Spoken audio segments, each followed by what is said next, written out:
Chosen Season 6 done filming in about a week and a half. They don't have much time left, but that being said, they've saved some of the most intense scenes for these last weeks of filming. During the filming of The Chosen in Matera, Italy, the cast and crew were preparing to shoot one of the most intense moments in the series, the crucifixion of Jesus.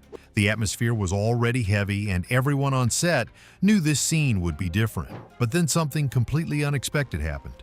Director Dallas Jenkins suddenly raised his hand and stopped the entire production. No one spoke, and no one moved. Even the actors looked shaken, like the moment had become too real to control. What exactly happened during that scene? And why did it affect everyone so deeply? Watch closely as we uncover what really took place. The harsh world of Matera. When most people imagine a massive historical production, they usually think of giant green screens and actors pretending to be in a world that is added later by computers. It is much easier to stay in a controlled environment where you can adjust the lights or the weather with a click of a button. However, The Chosen threw all of those shortcuts out the window. For the crucifixion scenes in Season 6, the team made a decision that required an incredible amount of courage. They packed up their gear and flew to Matera, Italy, which is one of the oldest cities in the entire world. The reason was simple. Matera does not just look like ancient Jerusalem, it practically is ancient Jerusalem. The buildings are carved directly into rock that has been standing for thousands of years, and the streets are worn smooth by centuries of foot traffic. These walls are rough and real, which meant they carried a physical weight that no computer graphic or painted set could ever reproduce. But here is the most interesting part. When the crew arrived and looked around, they did not need imagination.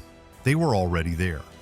The creator and director of the series, Dallas Jenkins, wanted the audience to feel like they had stepped back in time, and Matera delivered that in a way that no set designer or computer graphic ever could. Every stone, every shadow, every corner of that city told the truth of the story without a single word. The city itself did not feel old. It felt alive with history in a way that gets under your skin the moment you step into it. Some of those stones have been standing since before the time of Christ.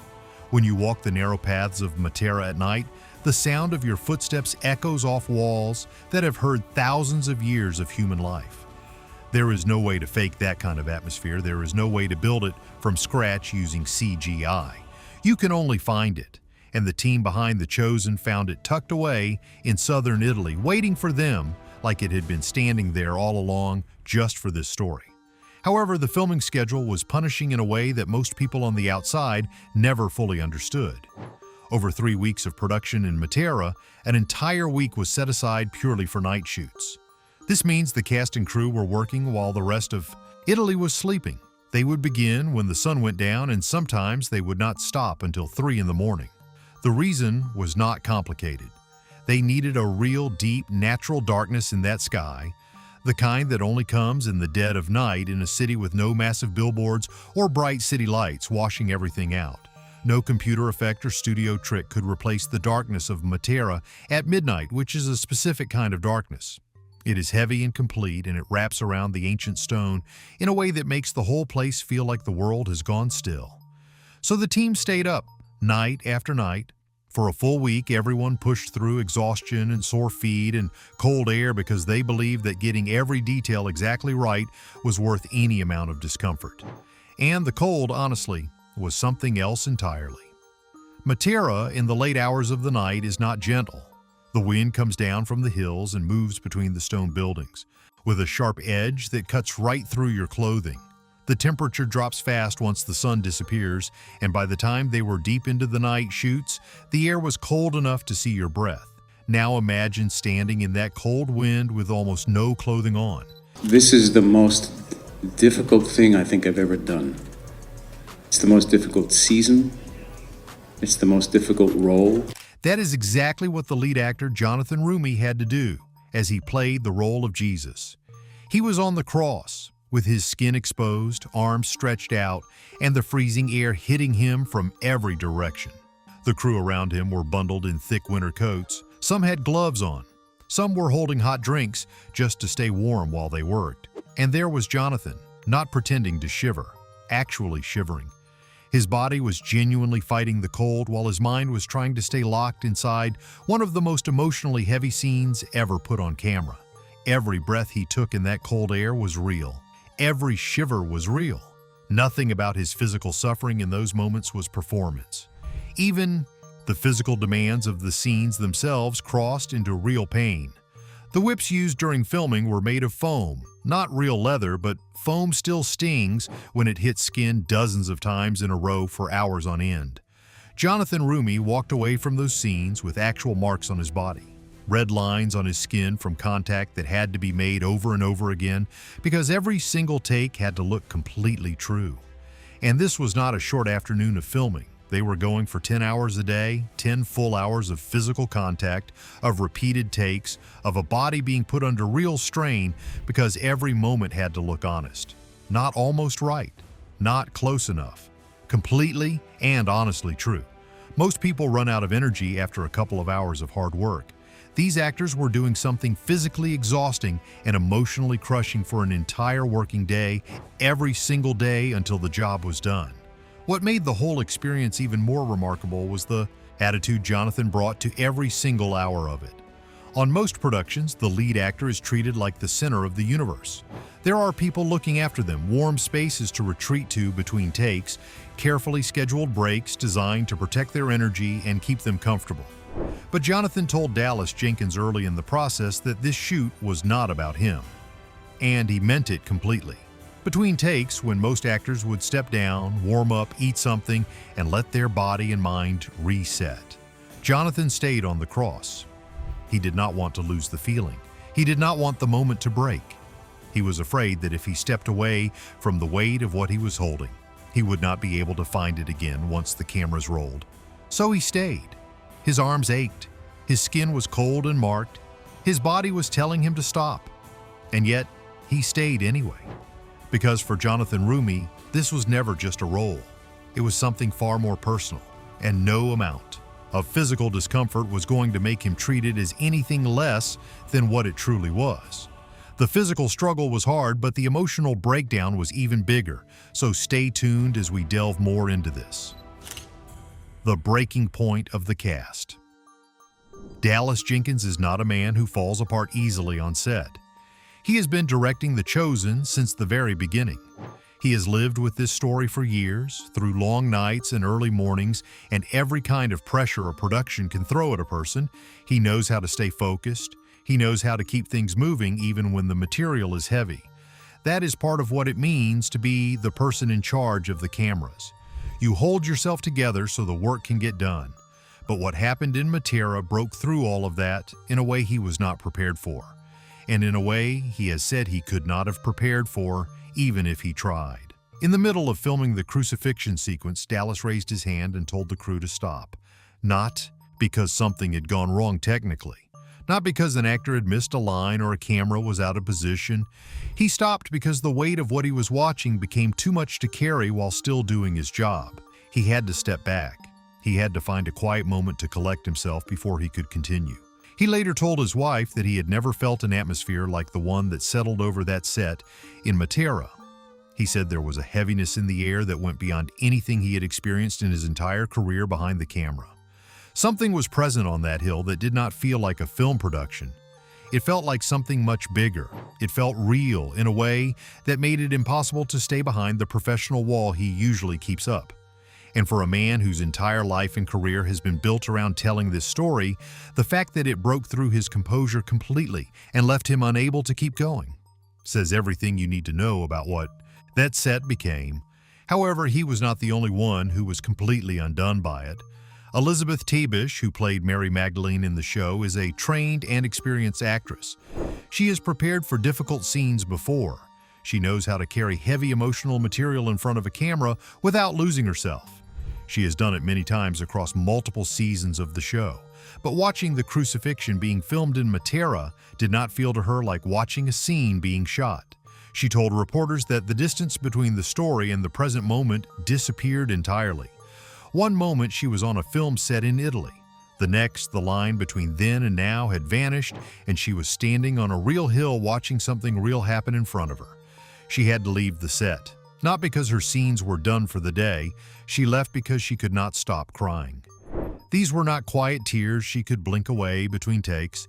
She was crying in a way she could not control, and the only thing she could do was step away from the set, find somewhere quiet, and let everything that had come up inside her run all the way through.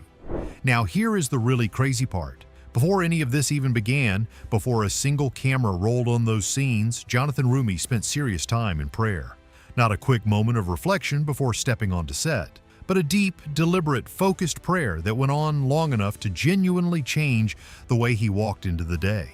He said that his biggest fear going into those scenes was getting in the way. He was afraid that people would sit down to watch and see Jonathan Roumie, the actor on a cross, and miss everything else. He told audiences at a live question and answer that he asked God to push his own personality out of the way and let something real and true come through instead. He did not want applause for a great performance at the end of all this. He wanted people sitting in their living rooms and in movie theaters to feel something they had never felt before, something that would not leave them when the credits rolled. That kind of preparation is a very different thing from reading a script and working through your blocking with a director.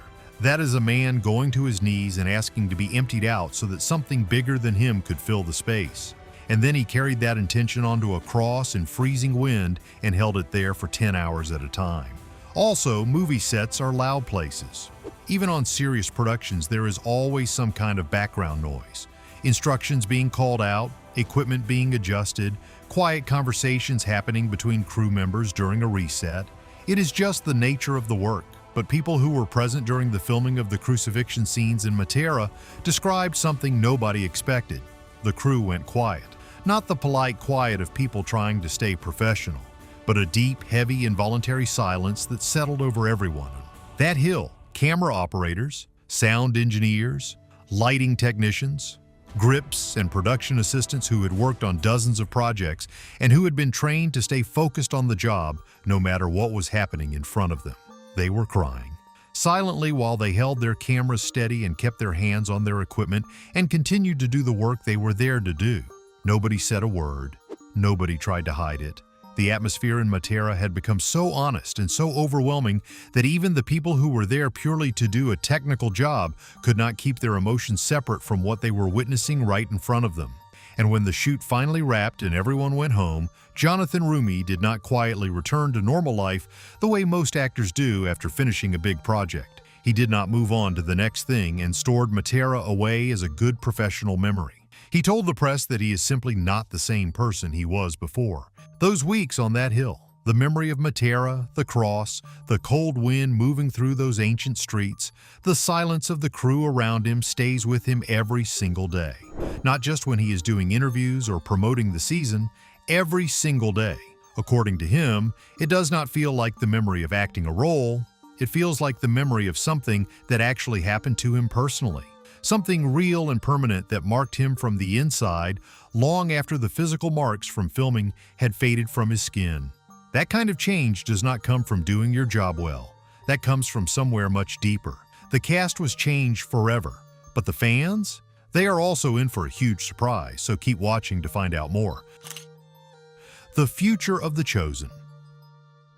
Dallas Jenkins has been very clear about something important. What his team captured in Matera is not meant to be watched on a phone or a small television in a bright room. It was never built for that. The Season 6 finale of The Chosen is heading to movie theaters, and Dallas has explained in detail exactly why that decision was made. And our Lord is still using you today with Season 6 of The Chosen is still filming, is that right? As soon as I'm done talking to you, I'm going to set. I've got an all-night shoot tonight. Every single choice made during those 3 weeks of filming in Matera was made with a cinema screen in mind. The dark sky over those ancient streets, the rough texture of the stone walls, the cross on the hill with the cold wind moving around it, the faces of the people standing below, watching something they cannot fully process. Every camera angle, every lighting decision, every slow and deliberate movement was designed to fill a large screen in a dark room full of people sitting together. Dallas stated that he wants the audience to feel what the cast felt, and he believes the only way to get close to that is to sit in a theater, with nowhere to look away, with a screen large enough to make you feel like you are standing on that hill yourself. When Dallas talks about the reason behind Season 6, he keeps coming back to one idea that clearly drives everything. He wanted to show the cost of love, not the comfort of it, not the warmth of it, the actual price. This is the most important story he will ever tell in his life, and he wanted every single frame of footage to carry the full weight of what that cost looked like in real human terms. He wanted there to be no comfortable distance between the screen and the people watching, no way to sit back and feel safe from what is happening. He wants people to sit in that theater and feel the cold, feel the rough stone under their feet, feel the silence pressing down, and he hopes they walk out of that room differently from how they walked in. Not just emotional for an evening, not just moved in the moment, but genuinely and lastingly different, in a way that stays with them long after the lights come back on. However, what makes all of this possible is something that separates The Chosen from almost every other show on screen today. It does not belong to a studio. It does not belong to a network. It was built by the people who watch it. The Chosen has always been funded by its audience through direct donations, and that independence gave the team a kind of creative freedom that Hollywood productions almost never get to experience. Nobody was calling Dallas Jenkins during those 3 weeks in Matera to tell him to cut the budget or speed up the schedule or soften the story to make it easier to sell. The fans put up the money. Then they stepped back and trusted the team completely to use it the right way. That trust is the exact reason the show could afford to pack up and fly to one of the oldest cities in the world and then spend 3 full weeks filming there through the cold night air, because getting it right mattered more than getting it done fast. Now here is something that a lot of fans are not fully ready to hear. Season 6 is not the last chapter of this story, but the end is very close now. The team has confirmed that Season 7 will be the final season of The Chosen, with a planned release in 2028. Season 6 covers the crucifixion and everything that surrounds it. Season 7 will bring the entire story to its conclusion. Dallas Jenkins has always known exactly where this story ends. He had the final season mapped out in his mind before he ever filmed the first episode. Everything he has built across all these years has been pointing toward that ending. For the fans who have been there since the very beginning, who have followed these characters through every season and every moment, the story they have given years of their lives to is now entering its final chapters. And based on everything that happened on that hill in Matera, those final chapters are going to leave a mark that stays with people for a very long time. The last thing worth saying is also the most important thing in this entire video. When Dallas Jenkins and Jonathan Roumie and every single person involved in The Chosen talk about why they made this show, they always come back to the same answer without hesitation. They made it for people, not for awards, not for ratings or streaming numbers or industry recognition, for people. The creators have stated clearly that they hope every viewer who sits down to watch walks away feeling something real and personal that they did not feel before they pressed play. They want people to watch what happened on that cross in Matera and understand one thing. The suffering on that screen was not random. It was not just a story being told for entertainment. It was chosen. Every bit of it was chosen because of how much the people watching are valued. That is the message they flew all the way to Italy to deliver. That is the message that kept Jonathan Roumie on the cross in the freezing wind hour after hour. That is the message that made Dallas Jenkins stop the cameras and break down. That is the message that made an entire crew cry silently in the dark while they held their equipment steady. Every single part of what happened in Matera was pointing toward one truth. You matter. And everything they went through to get that story on screen was done because they wanted you to believe it completely. After hearing what the cast and crew went through in Matera, has it changed how you look at the scenes we've seen so far? And with the final seasons now in sight, what is the one moment from the story you are most anxious about or excited to see on the big screen? Let us know in the comment section below. If you enjoyed watching this video, make sure to like, share, and subscribe to our channel for more. Also, click the next video shown on your screen. You will enjoy it.